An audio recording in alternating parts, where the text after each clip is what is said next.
네, 트럼프의 관세 전쟁 어디로 가는 것인지 그리고 미국의 전략 어떻게 바뀐 건지 이승훈 시사평론가 모시고 짚어보도록 하겠습니다. 어서 오세요. 안녕하세요. 안녕하세요. 이승원입니다. 네, 트럼프 대통령이 관세를 뭐 캐나다, 멕시코 다 매기고 할 것처럼 하더니 토요일 날 발표하더니 월요일 아침에 주식시장이 열리니까 또 갑자기 싹 분위기가 바뀌었네요. 유예한다고 방금 발표 난 거죠? 저 이럴 줄 알았어요. 네. 아니 그냥 내피셜 트럼프 전문가. 했었는데, 네. 제가 2017년부터였습니까? 하여튼 4년 내내 트럼프를 오전에 제가 브리핑하고 오후에 또 생방송 브리핑하고 하루 종일 브리핑하던 시절이 있었거든요. 네, 네. 근데 오늘 아침에 방송에 나가서 했던 트럼프의 워딩과 음. 불과 한 몇 시간 뒤에 그 트럼프의 워딩이 완전히 달라지는 걸 제가 4년 동안 경험하고 아, 일단 우리한테 엄청나게 스트레스를 주는 요인인 거잖아요. 같은 네. 뉴스를 두 번, 세 번 반복한다라는 거는. 그래서 이번에도 1일 날 서명을 하고 4일부터 관세를 정확하게 부과할 거야. 그러면서 단서가 뭐였냐면 그런데 어쨌든 멕시코랑 캐나다 총리 대통령과 전화할 거야라고 했는데 전 그 대목에 꽂힌 거죠. 음. 전화하면서 뭔가 또 딜을 하겠구나.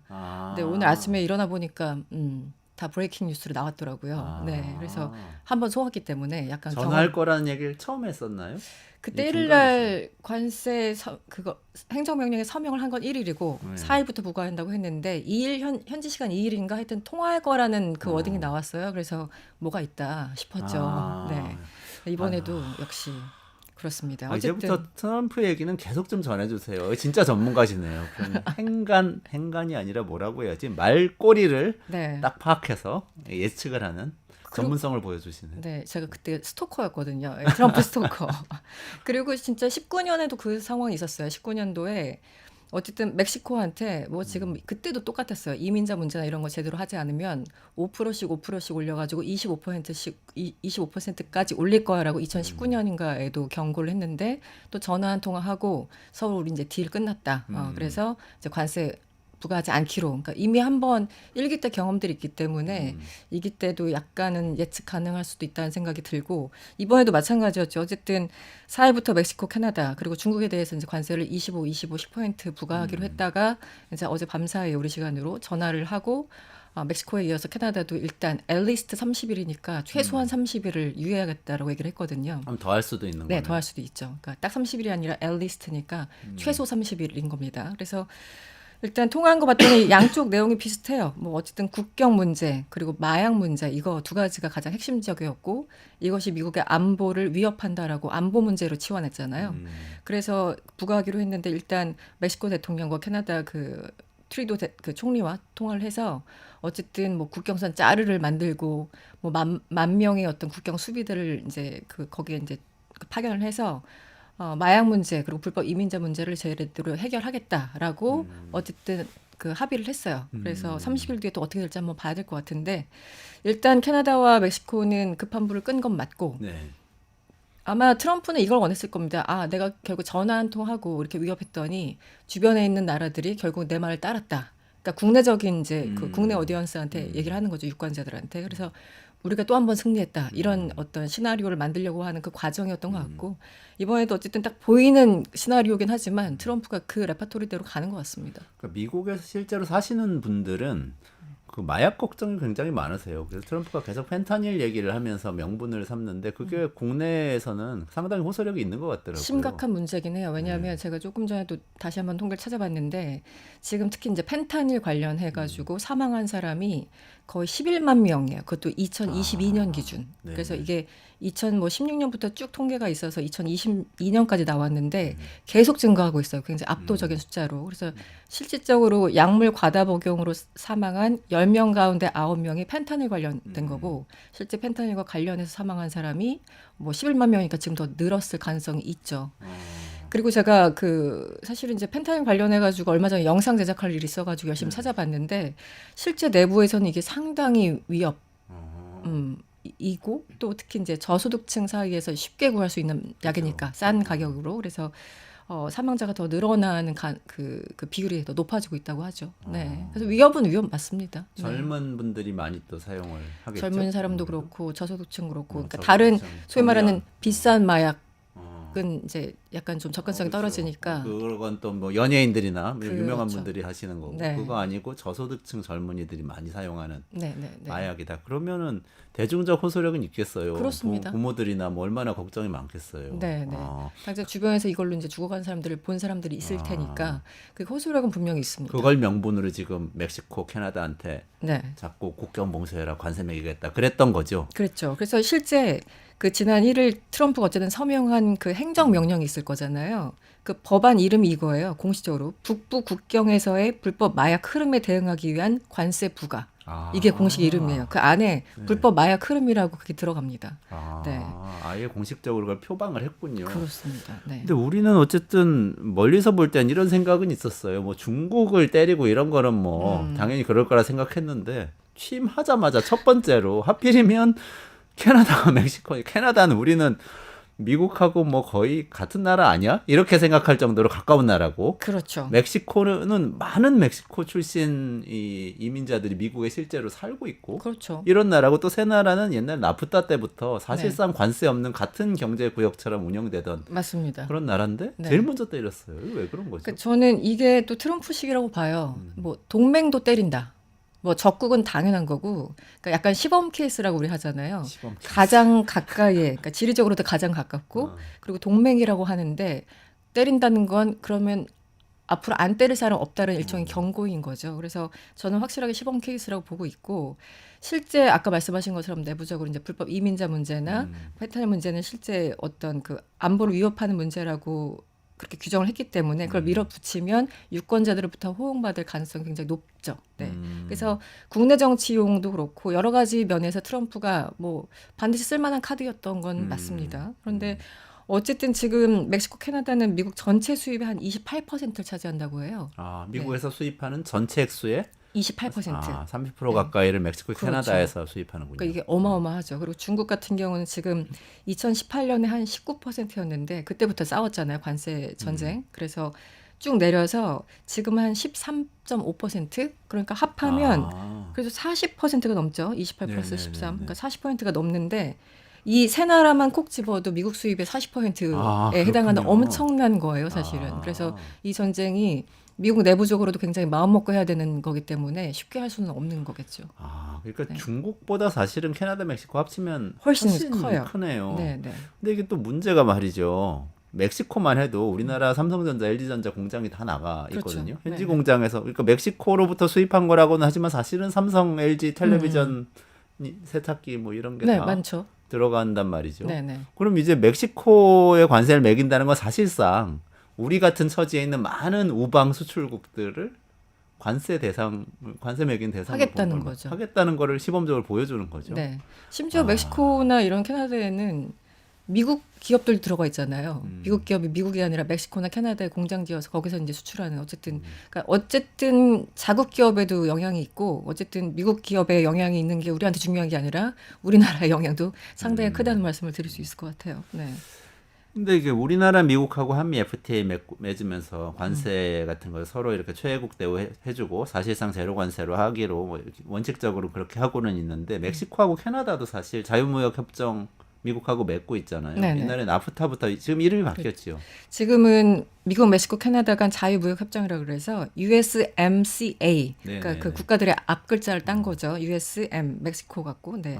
그러면 CA. 관세 네. 매기면은 그걸 위법이죠. 그거 깨는 거잖아요. 네. 그렇죠? 그러니까 지금 들고 나온 게 말씀 잘하셨어요. 그러니까 지금 그 행정명령으로 할 수 있는 것도 어쨌든 좀 한계가 있기 때문에 이거를 반드시 관철시키기 위해서는 더 훨씬 더 강력한 법이 필요한데 미국에 국가 비상경제 수권법이라는 게 있습니다. 네, 이게 무려 77년도에 만들어진 법이에요. 그러니까 1977년이니까 카터 때겠네요. 네. 그렇죠? 그러니까 그 당시에 만들어진 법, 아직은 이제 냉전의 한복판이었으니까 보통 50년대, 60년대, 70년대 법을 보면은 국가 안보에 위배된다고 대통령이 일단 판단을 하면 그때 이제 냉전 시절이었으니까 그 당시에는 어쨌든 소련을 많이 겨냥을 한 거겠죠. 혹은 공산권 국가들. 그러니까 그때 만들어진 법들은 굉장히 강력해요. 그래서 기본적으로 그때 만들어진 법들을 보면은 의회 승인이 필요 없어요. 대통령이 우리가 위협이야 판단하면 그냥 바로 밀어붙일 수 있는. 그래서 기본적으로 국가 비상경제 수권법에 근거해서 이 행정명령을 발표한 것 같은데 이례적이고 특별한 위협이 있다고 대통령이 판단하면은 비상사태를 선포할 수 있고 그리고 즉각 실행 가능하고 의회 승인이 불필요해서 과거에 이게 있었어요. 90년대 이라크 쿠웨이트 이제 침공했었잖아요. 그때 이제 클린턴 때였죠. 네네네.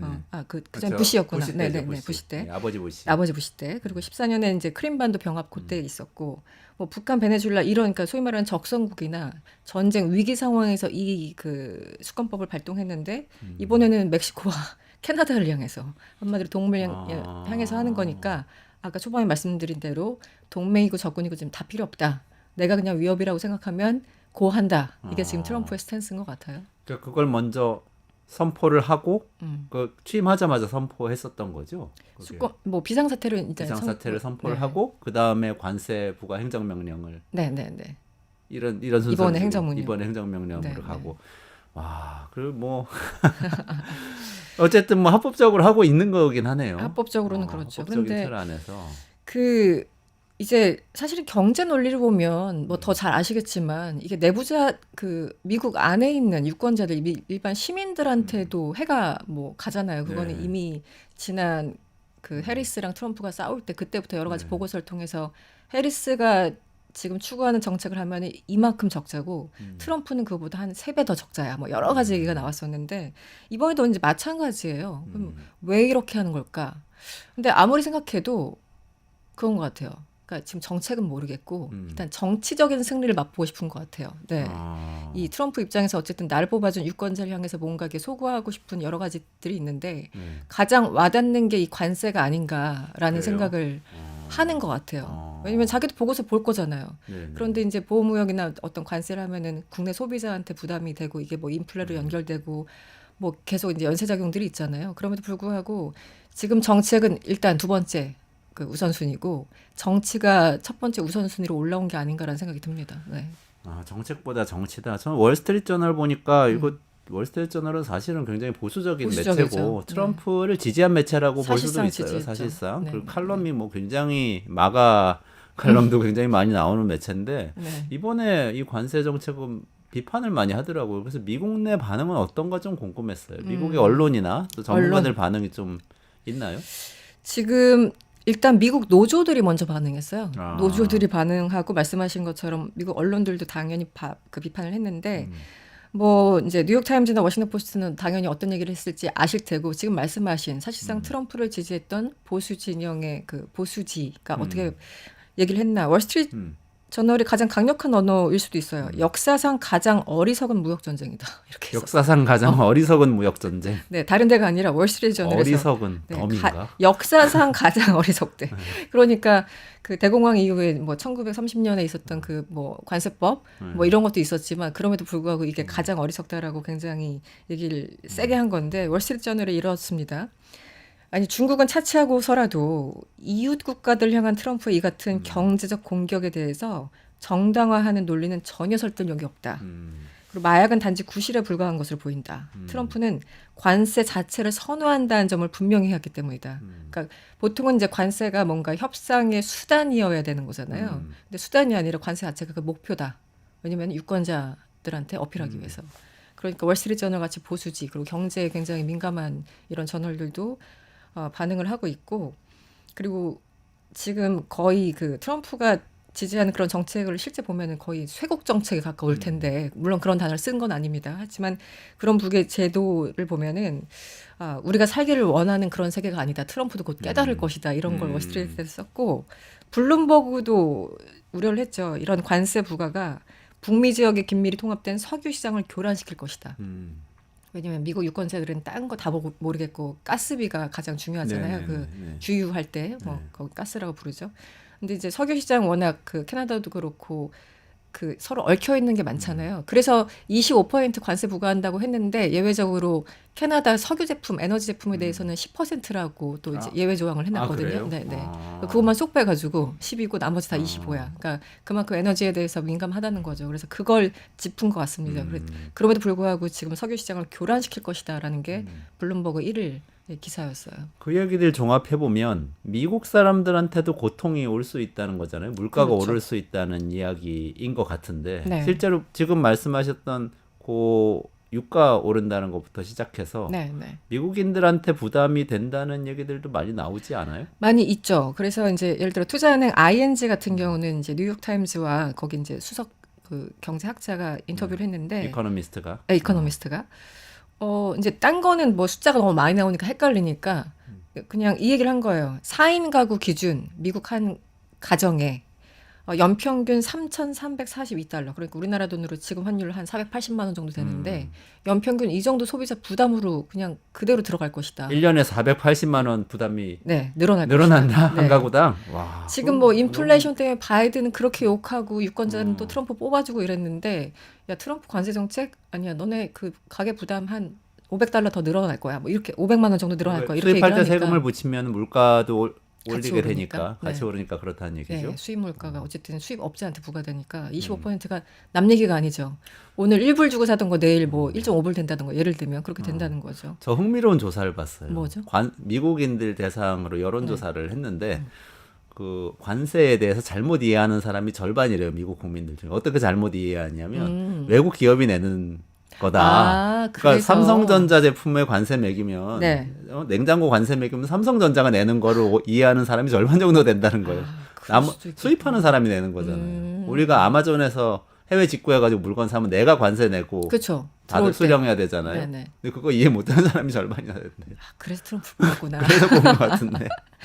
그리고 실제 외교협회도 1일 날 바로 자료를 냈는데 유가가 갤런당 50센트 오를 수 있고 또 가장 민감한 게 자동차잖아요. 이 미국에서는 자동차 없으면 못 사니까.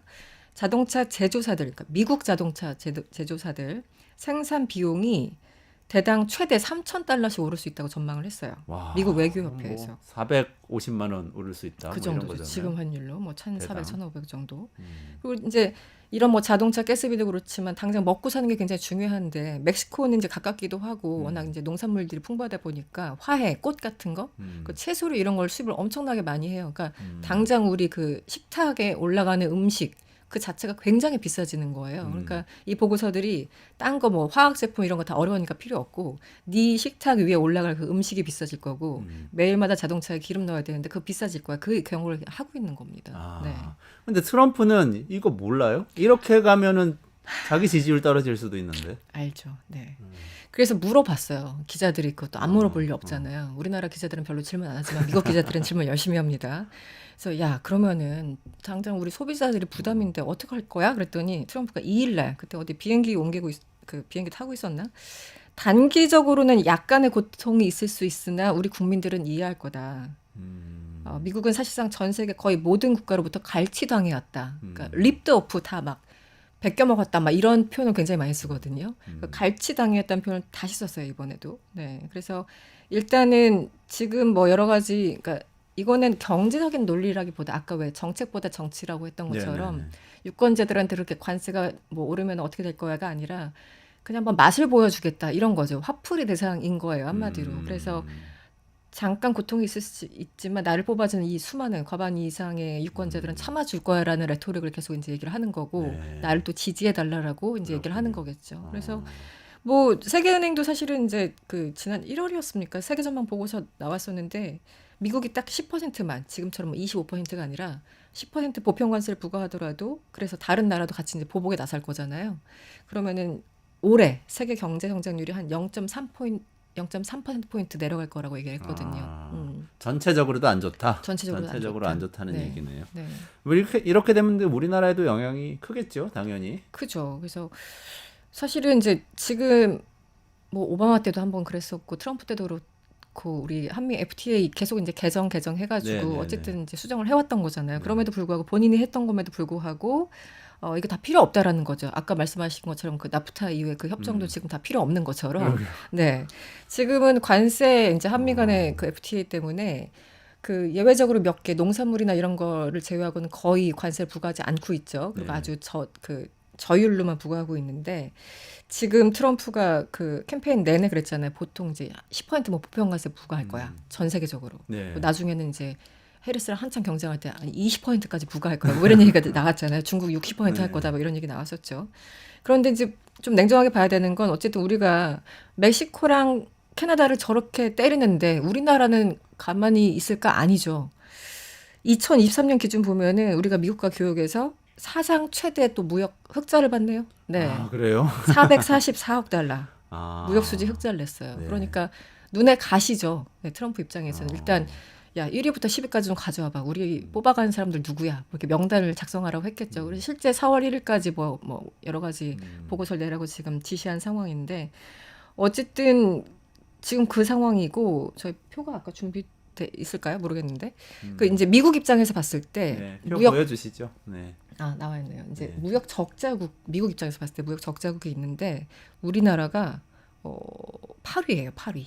2023년 기준 8위.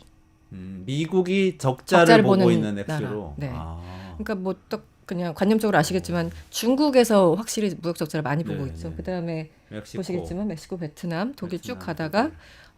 한국이 8위를 기록했습니다. 514억 달러를. 아, 자 여기서 무역 적자. 1등인 중국, 2등인 멕시코, 그리고 7등이었나요? 8등이었나요?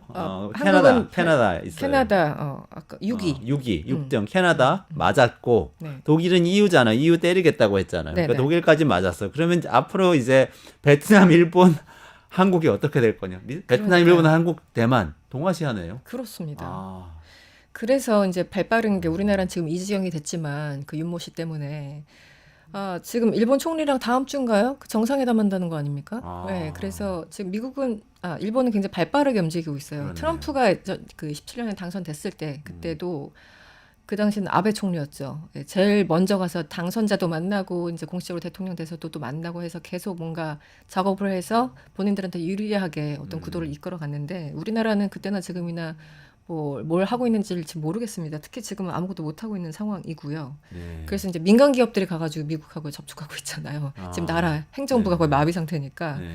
그래서 어쨌든 말씀하신 것처럼 중국, 멕시코, 캐나다는 이미 때렸고 때릴 예정이고 이제 독일 이쪽은 이제 EU하고 네. 또 얘기가 되겠죠. 그리고 EU도 곧 때릴 거야라고 네, 얘기했어요. 얘기했죠. 예, 프리리 네. 순이라고 얘기했어요. 곧 할 거야라고 얘기를 했고. 그러니까 이제 한국, 대만 뭐 남았네요. 네. 동아시아 쪽으로 이제 넘어오는 거네요. 개봉박두인데 이거 뭐 완전 공포영화 개봉박두 분위기네요. 그렇습니다. 그리고 실제 세탁기 뭐 건조기 언급했잖아요. 트럼프가 그 한국의 얘기는 세탁기. 뭐죠? 그게 1월 27일 날 공화당 그 하원 의원 공화당 사람들 앞에 두고 컨퍼런스가 있었어요. 27일 날. 그러니까 취임하고 일주일 뒤에 컨퍼런스였는데 무슨 얘기를 하던 와중에 트럼프가 이런 얘기를 했어요. 한국은 세탁기와 다른 제품들을 덤핑하고 있다. 그래서 우리가 50%, 70%, 뭐 100%를 부과했다라고 했는데 트럼프는 항상 그 팩트 체크하기 되게 어렵잖아요. 네. 뭐 아무 말이나 해가지고 그래가지고 찾아봤더니 1기 때 트럼프와 우리 정부에서 이제 그 약속한 게 있어요. 네. 한국 수입, 그러니까 우리 세탁기나 이런 것들 너무 좋잖아요. 네. 성능이 기능이 좋으니까 인기가 많으니까 수입 세탁기에 대해서 연간 120만 대까지는 20% 관세. 그리고 120만 대 이제 넘어서 더 우리가 수출하게 되면은 50% 부과하기로 약속을 했는데 이거를 사실 더 올리겠다는 거죠. 그래서 어쨌든 바이든 때 이게 약화돼서 한 14%, 30%로 완화되긴 했는데 네. 이거 이제 이꼴 못 보죠. 네, 트럼프는 이거 다시 올리겠다라는 얘기를 한 것 같습니다. 그래서 한국 세탁기를 콕 집어서 얘기해서 다들 이제 화들짝 놀랐죠. 그때도. 갑자기 그래서 우리 LG전자 웃을 일이 아니지만 아무튼 네. 힘드네요. 어떻게 힘들어요. 될지. 네. 근데 이 와중에 또 눈에 띄는 얘기가 있었는데 다극 체제? 네. 다극주의 오늘 이 그 이야기 얘기를 좀 설명해 주시면 좋을 것 같아요. 네. 저는 이게 연관이 있는 것 같기도 하고 무역 전쟁 벌이는 거하고 일단 무슨 얘기인지 좀 설명을 해주시면 좋겠어요. 그 이제 계속 언론을 주시하시겠지만 다극 체제라는 단어를 주로 누가 썼나요? 주로 중국이나 이쪽이 네, 러시아가 썼잖아요. 그 푸틴. 미국 혼자 일극 체제 하지 마라 이럴 때 쓰는 거죠. 네.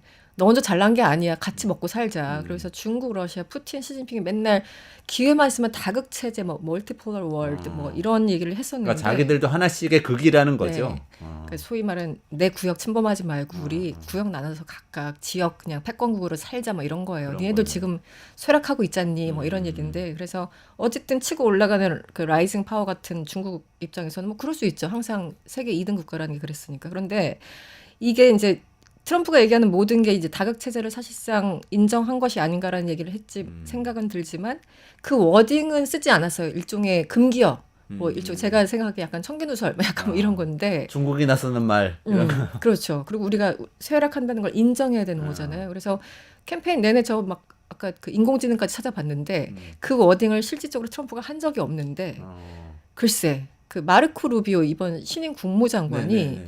1월 30일 날 그 유명 메긴 켈리라는 그 언론인과 인터뷰를 했는데 네네. 여기서 떡하니 다극 체제로 가고 있다. 다극 인정해 체제로- 버리고 가고 있다고 가고 진단을 한 있다. 거예요. 예, 예. 가고 있다라고 지금 당장은 아닌데 그래서 저 약간 이거 이제 그 한국어로 번역된 기사 보다가 놀라가지고 원어를 찾아봤더니 실제 그런 뉘앙스예요. 네. 그래서 지금 일극 체제, 단극 체제, 미국 주도의 일극 체제는 냉전의 어떤 산물이었고 그것은 예외적이고 정상적이지 않았다. 그리고 너 알고 있었잖니. 어차피 이 사회는 또 다극 체제로 갈 거라는 걸. 약간 이런 뉘앙스로 얘기를 해가지고. 루비오가 그렇게까지 얘기를 했어요. 네, 네.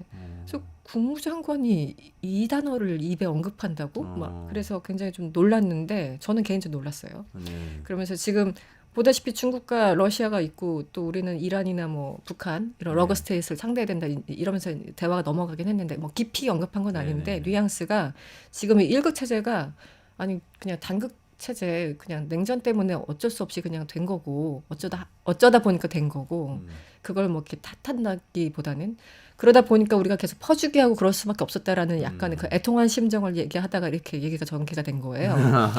그래서 어쨌든 속으로 있었던 생각을 이제 끄집어낸 것이 아닌가 이 단어 하나에 그 마음이 다 담겨 있지 않을까. 근데 어쨌든 국무장관이 이 단어를 썼다는 게 굉장히 인상적이어서 한번 말씀을 드려봤습니다. 이번 트럼프 행정부의 세계관이 드러난 것 같네요. 드러난 어떤 거죠. 면에서. 네, 네. 그러니까 우리가 예전에 어쨌든 공식적으로는 전 세계를 우리가 다 자유세계로 만들 거고 적국이 있는데 적국들을 우리가 제압하고 이 자유세계 리더로서 네. 자유세계들 우리가 보호해주면서 또 이 안에서는 또 자유무역도 하고 이렇게 그렇죠. 살아가자. 네. 그러면 자기의 일극체제 그러니까 유지가 되는 거고. 네, 그리고 일국체제에 적만 있는 거지. 그렇죠. 다극이 아닌 거 네네, 건데 이제 오히려 그때는 EU나 일본 같은 데서 아니 그러지 말고 일본 동아시아 경제 중심이고 EU 뭐 유럽 경제 중심이고 뭐 이렇게 얘기를 하던 것인데 지금 갑자기 네. 중국, 러시아, 미국 네. 이렇게 다극 체제 각자 영토를 만들자 이런 분위기로 그렇죠. 바뀌어버린 그러니까 거예요. 중국이나 러시아 입장에서는 그럴 수 있죠. 원래 치고 올라가는 그러죠, 국가 그러죠. 적대국이니까. 그런데 미국은 사실상 모든 정책들이 다 사실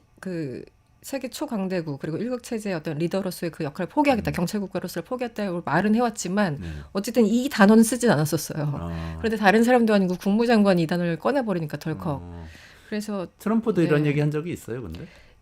이런 뉘앙스의 얘기는 했는데 트럼프가 이 멀티폴러 월드나 뭐 멀티폴러 뭐 오더 이런 단어를 직접 언급한 적은 없어요. 단어를 네. 쓴 적은 네. 없고요. 네. 그런데 이 논의는 사실 워싱턴 내에서 아. 외교 그 전문가들이 얘기를 하고 있죠. 우리는 이제 고립주의로 가야 된다, 아니다, 뭐 기존의 어떤 기득권을 유지해야 된다. 그건 내부적인 이제 외교 전문가들 간의 싸움이고 트럼프가 이 워딩 그대로 한 건 없는데. 근데 시진핑하고 그 푸틴하고는 통화했잖아요, 이번에. 그렇죠. 네. 그때는 그런 얘기는 없었나요?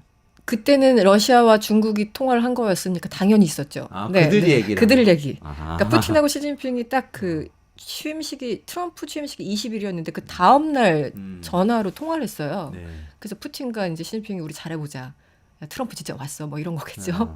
그래서 화상 통화를 했는데 어쨌든 푸틴이 우리는 보다 정의로운 다극 질서의 발전을 공동으로 지지한다. 그래서 공유된 어떤 인터레스트를 계속 뭐 향유해 가자 뭐 이런 얘기였고 시진핑도 나도 찬성일세 양국 협력을 칭찬하면서 뭐 이런 그래서 이미 딱 이제 판이 갈라진 거죠. 그래서 근데 시진핑이나 푸틴은 뭐 꽤 오래전부터 다극체제라는 말을 무슨 그 컨퍼런스 있을 때마다 해왔었기 때문에 그들의 언어거든요. 왜냐면 어떤 특정 외교적 용어를 사용한다라는 거는 굉장히 외교적으로 의미가 있잖아요. 그렇죠. 네. 근데 그들의 언어를 국무장관이 미국의 국무장관이 썼다라는 게 의미가 있고 앞으로 그래서 이제 루비오가 무슨 얘기를 할지 조금 더 열심히 살펴보도록 하겠습니다. 네, 좀 느낌이 오네요. 어쨌든 자유세계 네. 아까 무역 질서 바꾸는 거하고도 연관이 있네요. 뭐 동맹이고 우방국이고 네. 뭐 그런 게 중요한 게 아니고 우리 영토, 네. 우리의 패권 안에 들어올 거냐 말 거냐 이제 선택해야 될 시점이다. 그렇죠. 뭐 중국 영토로 들어가든지 뭐 이런 분위기인 것 같은데 점점 알겠습니다. 네. 아까 한 가지 딱 이 귀에 남는 게 있어가지고 이거 여쭤볼게요. 루비오 장관이 얘기하면서 네. 북한을 불량 국가라고 얘기했다고 말씀하셨잖아요. 네, 맞습니다. 근데 저번에 트럼프는 북한은 콘도도 많고 지금 뭐 네, 네. 그 해안에 콘도 그 영토도 많고 네. 한 데인데 우리 잘 지내보자. 네, 핵 그런 많이 얘기죠. 가진 애들하고는 친하게 지내야 돼. 뭐 네, 이런 네, 얘기였잖아요. 그래서 트럼프의 워딩과 이 마크 루비오 국무장관의 워딩은 좀 달라요. 근데 기본적으로 마크 루비오의 관념은 예전 아들 부시 때 그 니오콘 생각하시면 네. 됩니다. 이제 아, 그 정통 어떻게 보면 공화당의 외교 정책을 가지고 있는 그 대중국 견제 정통 보수군요. 정통 보수. 예. 어. 그래서 트럼프와 이 둘 다 강경하지만 결이 다른 강경파인 아. 거죠. 그래서 루비오가 얘기하는 거 듣다가 트럼프 얘기하면은 조금 헷갈리는데, 근데 기본적으로 이제 청문회 때도 로그 스테이트라는 단어를 제가 썼던 걸로 기억을 하고, 이번에 그 30일 날 그 맥인 컬리랑 인터뷰할 때도 이란과 북한 같은 로그 스테이트를 이제 상대해야 되는 상황이 왔는데 이제 우리 고민해야 된다 이런 얘기를 했거든요. 네. 그래서 이 로그 스테이트는 그 아들 부시가 썼던 용어잖아요. 그때 테러와의 전쟁하면서 그렇죠. 네, 네네네. 막 악의 축하면서 네. 네. 그래서 그 인식을 그대로 갖고 있는 것 같아요. 그 루비오의 워딩들을 보면은. 아, 네. 그렇군요. 요거는 좀 지켜봐야 되겠네요. 그러니까 어떻게 네. 보면은 다극 체제라는 말은 어떻게 보면 트럼프 생각일 수 있는데 루비오가 얘기를 해버려가지고 이거는 거의 컨센서스가 돼가는 것 같고 네, 북한이 불량 국가인지 아니면 대화 상대인지 이거는 지금 조금 혼선이 있는 상태. 네. 근데 대부분은 불량 국가라고 생각을 하는데 트럼프만 지금 어쨌든 아, 북한에 대해서는 공화당, 민주당 할 것 없이 다 정말 나쁜 놈들 이렇게 보고 있으니까 사실 그 당파 간에 그건 없어요. 북한에 대한 인식은 그냥 나쁘다니까 네. 대화하면 안 된다 이런 건데 어쨌든 또 트럼프가 하자면은 모든 장관들이 또 따라서 할 겁니다. 왜냐면은 그래요. 충성파로 어. 모아놨기 때문에 내각 자체 구성을. 이 네. 평론가님 보시기에는 김정은하고 대화 조만간 할 것 저는 같으세요? 조만간은 아니지만 좀 만날 가능성이 좀 더 높아지는 것 같아요. 높아지고 있다. 지금 트럼프가 하는 워딩들이 조금 더 음. 너무 심하다고 할 정도로 북한을 자주 언급해요. 네, 아. 미국 대통령 입장에서. 네. 그러네. 뭐 저렇게까지 언급을 보면 자주 해. 굉장히 네. 작은 중요성이 작은 떨어진 나라잖아요. 나라일 수도 있는데. 네. 그래서 뭐 중국, 이란 뭐 언급하는 거야 그럴 수 있는데 북한을 저렇게까지 뭔가 집착이야, 애착이야, 뭐지? 왜 이렇게 좀 헷갈릴 정도로. 진짜 노벨 평화상 받고 싶은가 봐요. 그런 것 그럴 수도 같아요. 있을 것 네. 같아요. 네, 이승원 평론가님하고 지금 트럼프 시대의 무역 전쟁과 다극 체제 짚어봤습니다. 이승원 평론가와 같이 여기서 인사드리고 물러가도록 하겠습니다. 고맙습니다. 유튜브 구독하고 실시간 채팅과 댓글을 남기시면 매일매일 7천 TTCO를 드립니다. 참여 방법은 통통물 어플을 다운로드하고 회원가입과 로그인을 해주세요. 마이페이지에서 나의 회원 고유 번호를 복사해주세요. 유튜브 구독 후 실시간 채팅이나 댓글창에 고유 번호를 한 번만 입력하면 준비 끝! 지금 유튜브 채팅과 댓글 쓰기 참여하고 실천 TTCO 받아가세요.